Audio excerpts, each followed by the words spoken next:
16 handicap, wants to improve general ball striking and stop a two-way miss. A two-way miss is simply when the direction can go left or right based on the club, based on the shot.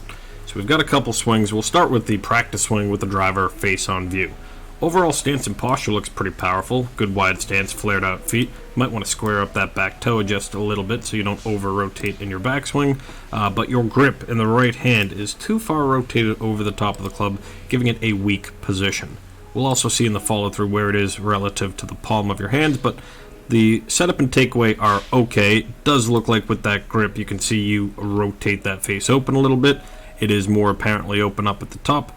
And the reason the practice swing has a good amount of lag to and through impact is because, well, there's no ball and there's no consequences for hitting something with such a drastic open face.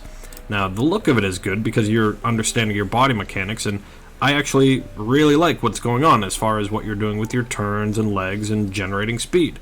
But all of that whipping release, meaning that you've got a lot of club face closure to do. One shows that the grip is down in the palm of your hands here, and also that much forearm crossover is telling me that, like I said, the face is rapidly closing down.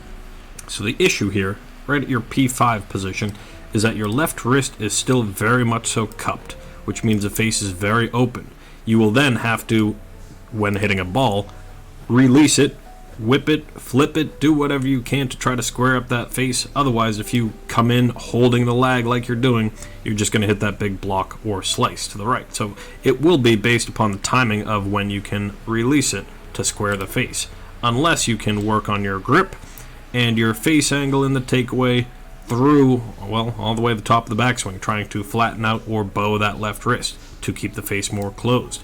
If your face is closed in this position, I'll use closed and square interchangeably, but if your face is more square in this position and you hold on to the lag, now you're holding on to a very powerful position with a square face, so you need not to flip or release and have a very timing-oriented swing. So I hope that makes sense. The two-way miss can easily just be explained by the opening of the face and the timing required to close it. Now let's snap on over to the other swing you sent in. Camera angle's not great, but it again shows that grip in the right hand too far over on the weak side. We might see a little sway off the ball, more like an upper body sway as your head just gets tilted back behind it. But then here comes a good drive of the lower body. You're doing exactly what I would have expected, which is just flipping that club face in time, making a rather scoopy, sweepy divot, and the short irons you can effectively sweep in better time, missing left, like you said in your comments.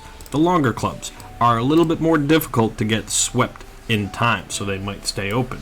Somewhere in the middle lies probably your 8 or 9 iron. That is your best club. That gets timed up well. So I digress on those moments. Get back to working on your wrist angles, your grip, and your club face.